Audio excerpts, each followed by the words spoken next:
Hey guys, स्वागत है आपका अपने चैनल ऑल एग्जाम एजुकेशन में।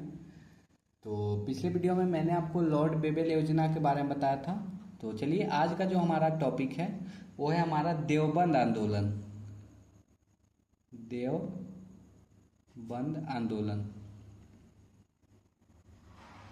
तो देवबंद आंदोलन के अंदर में आपको 5-6 पॉइंट आपको ध्यान में रखना है, जिसमें आपको ये ध्यान में रखना कि इसका समय कब से कब तक था। तो जो देवबंद आंदोलन का जो समय था वह 1866 ईस्वी से 1867 ईस्वी तक था। और यह आंदोलन कहाँ से स्टार्ट हुआ था? तो यूपी में एक जगह है सहारनपुर, वहीं से यह आंदोलन स्टार्ट हुआ था। और इस आंदोलन का उद्देश्य क्या था? तो इस आंदोलन का जो उद्देश्य था वह मुसलमानों के लिए जो नैतिक और आध्यात्मिक विकास करना था, यही इसका उद्देश्य था। और इसी के साथ में जो आध्यात्मिक नेता था जो मुस्लिम लोग का, उसको प्रशिक्षित करना इस आंदोलन का उद्देश्य था। तो मैंने आपको जब बहावी आंदोलन बताया था तो उसमें भी मैंने आपको बताया था कि जो बहावी आंदोलन का उद्देश्य जो था वो मुस्लिमों में जो धार्मिक और शिक्षा का सुधार करना था। तो वैसे ही देवबंद आंदोलन जो है वह मुस्लिमों में नैतिक एवं आध्यात्मिक जो विकास करना था, और जो इसका जो नेता था आध्यात्मिक नेता, उसको प्रशिक्षित करना था। और इसको स्टार्ट करने का श्रेय किसको दिया जाता? तो इसको जो स्टार्ट करने का श्रेय दो मुस्लिम नेता था। एक का नाम था मोहम्मद कासिम नौनोतवी और दूसरा का नाम था रशीद अहमद गंगोही। इन दोनों को जाता है। तो चलिए इस सब पॉइंट को मैं आपको ऐड कर देता हूं।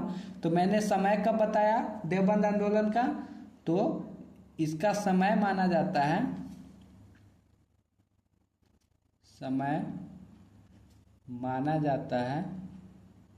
कब से कब तक बोला मैंने?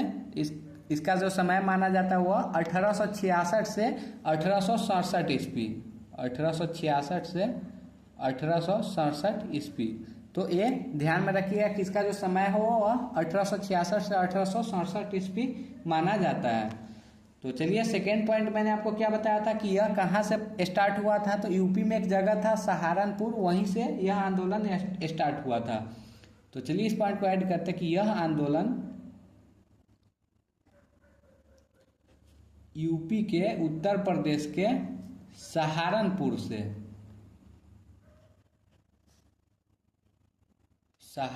से प्रारंभ हुआ था। तो ये पॉइंट ध्यान में रखिएगा कि यह आंदोलन कहाँ से स्टार्ट हुआ था? तो यूपी के सहारनपुर से। तो मैंने तीसरा पॉइंट क्या बताया था कि देवबंद आंदोलन का जो श्रेय किसको दिया जाता है, स्टार्ट करने का श्रेय किसको दिया जाता है? तो दो मुस्लिम थे जिनका नाम था, एक का मोहम्मद कासिम नौनोतवी और एक का जो नाम था वो था रशीद अहमद गंगोही। इन दोनों को जाता है। तो चलिए इसको भी ऐड कर देते हैं कि इस आंदोलन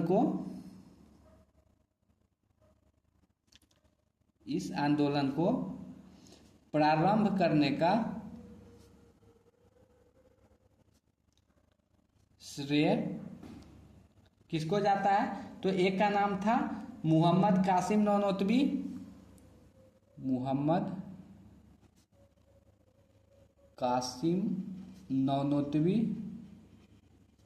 और दूसरे का नाम क्या था? और दूसरे का जो नाम था वो रशीद अहमद गंगोही था। और रशीद अहमद गंगोही को जाता है।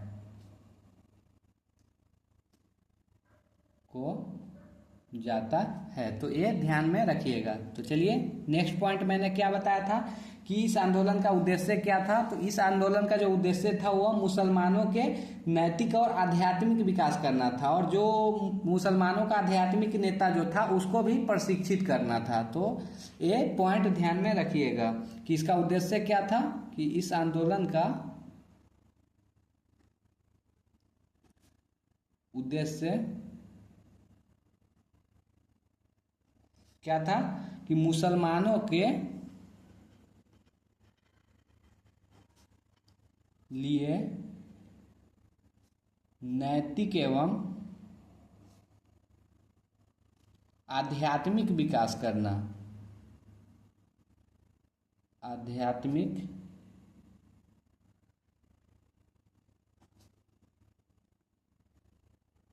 विकास करना था। और इसके साथ साथ मैंने क्या बताया कि जो आध्यात्मिक नेता होता था मुसलमानों का, उसको भी प्रशिक्षित करना इसका उद्देश्य था। तो करना था, इसके साथ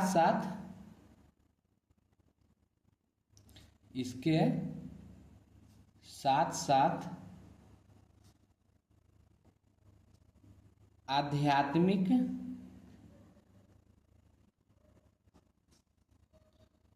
नेता प्रशिक्षित करना था,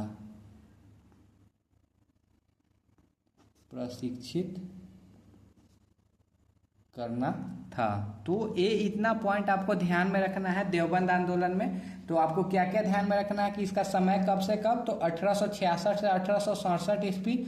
और कहाँ से स्टार्ट हुआ था, तो यूपी के सहारनपुर से स्टार्ट हुआ था। और इसको स्टार्ट करने का श्रेय किसको जाता है, तो मैंने दो नाम बताया मुसलमानों का, मोहम्मद कासिम नौनोतवी और रशीद अहमद गंगोही। तो श्रेय किसको, मोहम्मद कासिम नौनोतवी और रशीद अहमद गंगोही को जाता है। और इसका उद्देश्य मैंने आपको क्या बताया, तो इसका उद्देश्य जो था वो मुसलमानों के नैतिक एवं आध्यात्मिक विकास करना था। तो नैतिक एवं आध्यात्मिक विकास करना था। और इसके साथ साथ में क्या था कि जो मुसलमानों का आध्यात्मिक नेता था उसको प्रशिक्षित करना था, जैसे मैंने आपको बहावी आंदोलन में बताया था, बहावी आंदोलन के बारे में मैंने बताया था। और जो मैंने बोला था कि भारत में जो बहावी आंदोलन को जो लोकप्रिय बनाने का श्रेय किसको जाता, तो मैंने आपको सैयद अहमद बरेलवी के बारे में बताया था। तो वैसे ही देवबंद आंदोलन जो था और बहावी आंदोलन, तो बहावी आंदोलन में भी मुसलमानों के धार्मिक स्थिति को सुधार करना था। वैसे ही देवबंद आंदोलन का उद्देश्य क्या था कि जो मुसलमानों का नैतिक और आध्यात्मिक विकास करना था। और साथ साथ जो मुसलमाना का जो आध्यात्मिक नेता था उसको प्रशिक्षित करना था। तो ये इतना चीज़ आपको देवबंद आंदोलन में ध्यान में रखना है। सो आई होप गाइज कि आपको वीडियो जरूर समझ आया होगा। और अगर आपको वीडियो अच्छा लगा हो तो हमारे वीडियो को लाइक करें, कमेंट करें, शेयर करें और हमारे चैनल को सब्सक्राइब करें। थैंक यू गाइज, मिलते हैं नेक्स्ट वीडियो में।